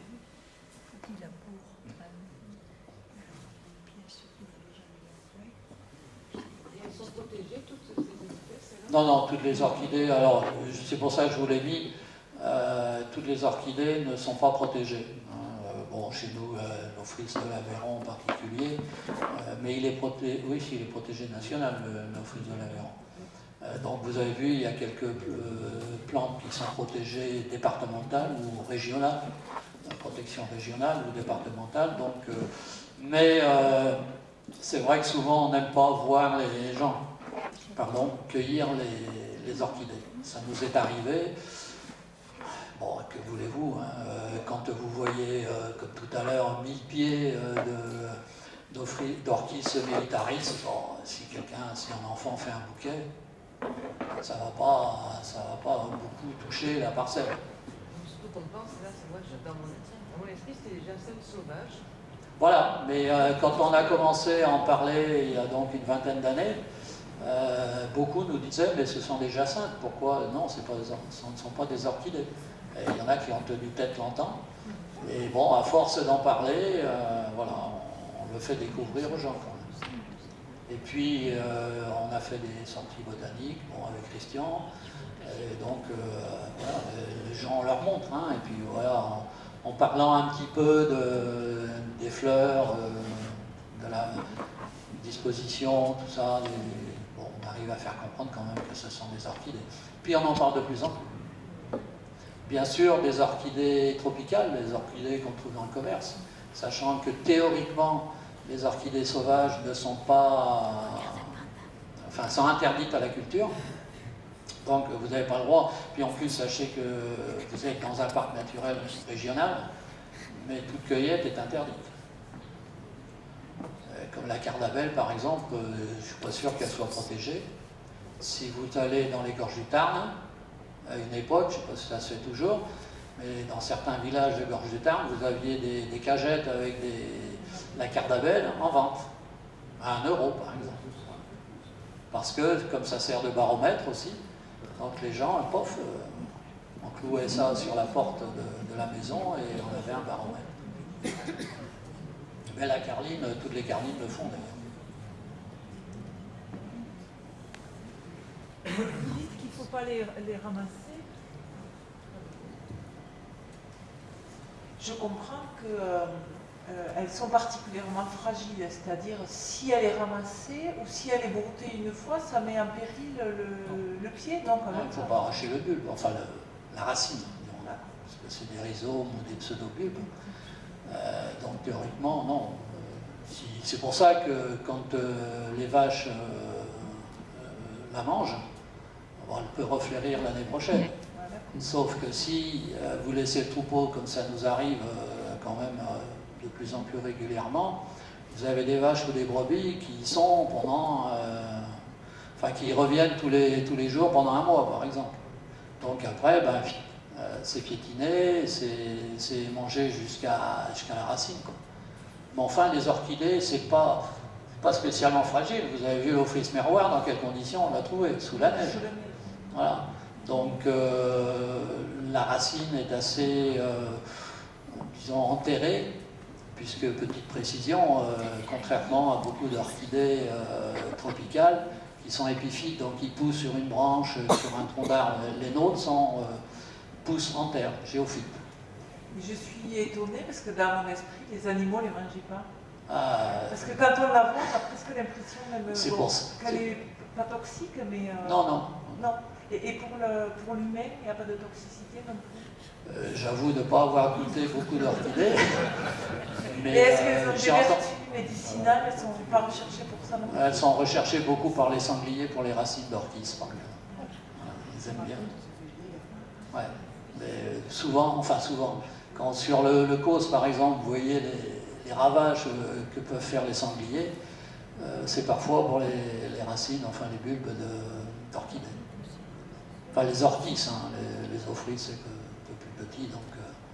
mais bon, c'est pas fragile, hein, puisque avec les températures qu'on a, des fois, enfin, dans le temps, on avait quand même des températures moins 15, moins 10, c'était fréquent. Bon, par contre, la floraison était plus tardive. Et c'est pour ça que là, on s'aperçoit que pas mal de plantes, hein, en général, bon, en ce qui nous concerne les orchidées particulièrement, remontent petit à petit. Hein, on a 3-4 espèces d'orchidées méditerranéennes qui, je dirais, n'ont pas grand-chose à faire ici, mais qui petit à petit remontent. Annuellement, elles ont donc une graine qui peut se déplacer Oui, par... voilà, les graines, ça va, les orchidées, c'est par milliers, voire par millions. C'est les oiseaux qui les déplacent? Les graines sont minuscules et sont dispersées par le vent. Tout à l'heure, il a dit une orchidée peut-être arrivée par le train, parce que vous l'avez fait. En fait, c'est par le vent. Vous savez, quand on voit des chutes de sable lors d'orage, sur les voitures, vous avez du sable. Quand on voit la taille d'une graine d'orchidée, ça se trouve sur la poussière de la voiture, vous avez des graines d'orchidée qui sont arrivées des pays méditerranéens. Alors elles tombent. Est-ce qu'elles vont donner quelque chose? Ça dépend. Souvent, ça ne donne rien. Une graine, elle atterrit sur un terrain qui n'est pas forcément favorable. Beaucoup de graines atterrissent sur des terrains non favorables. Et en plus, Michel n'a pas développé une partie de la biologie des orchidées qui est très intéressante. Pour qu'une graine d'orchidée germe, il faut qu'elle soit envahie par un mycélium de champignons qui se trouve dans le sol. Voilà, il y a une mycorhize. Parce que la graine d'orchidée, c'est un embryon. Il n'a pas de réserve. Hein. Une graine de haricot, il y a le bébé et les réserves. Tu vois, il y a le biberon aussi, pour le début. Chez l'orchidée, il n'y a que le bébé. Donc il tombe dans un endroit stérile où, s'il a la chance, il y a le sol avec les champignons qui l'envahit, qui le réveille, et ça donne une plante. Alors c'est comme ça que l'orchis miroir peut-être est arrivé. Allez voir d'où, peut-être des Baléares, peut-être de Sicile, peut-être de Corse. Voilà. Et à propos des vaches qui mangent les plantes, bon, il n'y a pas que les orchidées qui sont concernées. Bon, on est devant, il y a un dilemme, si vous voulez, quelque part. Bon, le botaniste, il repère une plante, bon, 2 jours après, il revient par là, les vaches sont passées, elles ont brouté, mais elles n'ont pas forcément détruit. L'année d'après, vous aurez sûrement à nouveau la plante. Mais s'il n'y avait pas les vaches, qu'est-ce qui va se passer? En supposant qu'on dise, je protège cette parcelle, je la mets en défense, plus de vaches, plus de brebis, au fil des années, vous allez avoir un embroussaillement qui va faire que les conditions écologiques vont changer. Et le milieu ne sera plus favorable pour cette plante. Il y en a d'autres qui apparaîtront. Vous voyez, donc on est dans un système d'équilibre vraiment très subtil. Hein, et la protection des espèces végétales, c'est pas évident.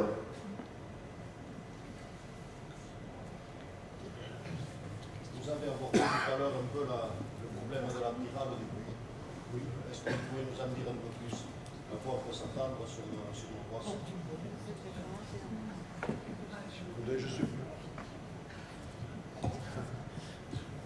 Je ne suis pas du tout spécialiste de la spirale du buis, mais enfin, comme chez moi j'ai pas mal de buis, je suis vigilant parce que l'année dernière, il y a eu un début d'attaque, et quand on a vu ce qui s'était passé dans certains coins du sud d'Aveyron, aussi de la vallée du Lot, je me souviens en 2016, j'étais à la vallée du Lot avec des amis, et je disais, tiens, c'est curieux, les buis dans cette vallée, sur les schistes, ils sont secs et ils souffrent de la sécheresse. C'est vrai qu'ils faisaient très sec.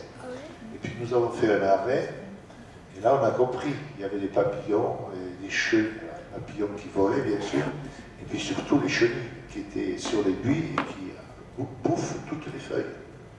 Et en quelques semaines, vous pouvez avoir donc des groupements à buis qui sont complètement détruits. Et on a ça autour de Bio, ça a commencé même dans les parterres à Bio. Donc c'est un papillon qui est assez gros, qui est blanc avec deux bordures noires, mais je crois qu'il y a un type différent, enfin, il y a deux types de papillons, mais celui-là je l'ai vu une fois. Donc il pond au printemps sur les buis, et vous avez le buis qui est défeuillé en quelques semaines. Et en plus, il y a au moins 3 générations dans l'année de chenilles. Donc il faut être très vigilant. Donc cette année, on sait que l'Aveyron est touché maintenant. Dès le mois de mars, il faut surveiller les buis si vous en avez, surtout à leur base. Et vous allez voir, il y a des chenilles qui sont assez visibles. Et là, il faut intervenir. Alors, intervenir comment? Vous avez un traitement biologique, c'est à base de bacilles de Thuringe. Bacillus thuringiensis, vous trouvez ça dans les jardineries. On le vend sous forme de poudre. Vous préparez une solution comme si c'était un pesticide classique, une solution hydrique, dans l'eau. Il faut pulvériser, et puis bon. Il faut bien pulvériser, puis surveiller la deuxième génération, ça va être un mois ou un mois et demi plus tard, quoi. Alors le problème, ce sont les buis dans la nature. Quand on voit... Le cosse de Sévérac est protégé par l'altitude. En ce moment, oui, il semblerait qu'en altitude, même le Larzac, moi j'ai pas vu de dégâts de pyrale sur Larzac. Par contre, j'avais vu en bas à Créissel, au pied de Larzac. Donc c'est à surveiller. Peut-être que l'année dernière, on a eu des conditions vraiment très favorables pour la pyrale de buis. On a le même problème avec la processionnaire du pain. La processionnaire du pain, là, cette année, vous allez voir le printemps, là, ça va être absolument horrible. Elle descend de partout, et là, la chenille, là, elle est urticante. On ne peut pas le traiter. Oh, ben, les mésanges, il ne faut pas rêver. Bon, une mésange, elle va manger quelques dizaines de chenilles, puis elle va avoir le ventre plein. Non, on ne peut pas faire ça parce qu'on va tout détruire. Même les forestiers sont contre. C'est vrai qu'au début, sur le Ventoux, par exemple, ils avaient traité avec un virus spécifique. Et après, on s'aperçoit qu'il y a d'autres problèmes. Oui, mais non, sur des parterres. Comme vous pouvez traiter dans votre jardin. On a dit qu'elle commençait à passer déjà sur d'autres arbres. Moi, je la vois sur le pin sylvestre, le pin noir, le pin parasol beaucoup moins. Mais oui, c'est-à-dire qu'elle se balade. Donc, si vous voulez, la chenille processionnaire, elle se laisse descendre à l'extrémité d'un fil de soie. Quand vous les voyez en procession, c'est la première fait un fil, la deuxième suit, elle renforce le fil, et ainsi de suite. Ah, il faut les brûler, oui, mais vous allez en brûler, vous allez en écraser des milliers, il y en a des millions, il suffit que quelques-unes échappent et on aura assez de papillons. Donc en fait, la prolifération est liée aux conditions climatiques. Les conditions climatiques, peut-être température, le réchauffement qui semble apparaître. Et oui, voilà. Et l'année dernière, on a même eu un deuxième cycle à l'automne. Alors que quand vous regardez la biographie, on ne vous dit pas qu'il y a un deuxième cycle à l'automne. Alors là, on est vraiment devant un très très gros problème parce qu'il y a des chiens, il y a même des chevaux qui ont eu des problèmes respiratoires suite à l'inhalation de ces poils urticants. Alors heureusement, on n'a pas ce problème avec la pyrale du buis. La pyrale du buis n'est pas urticante.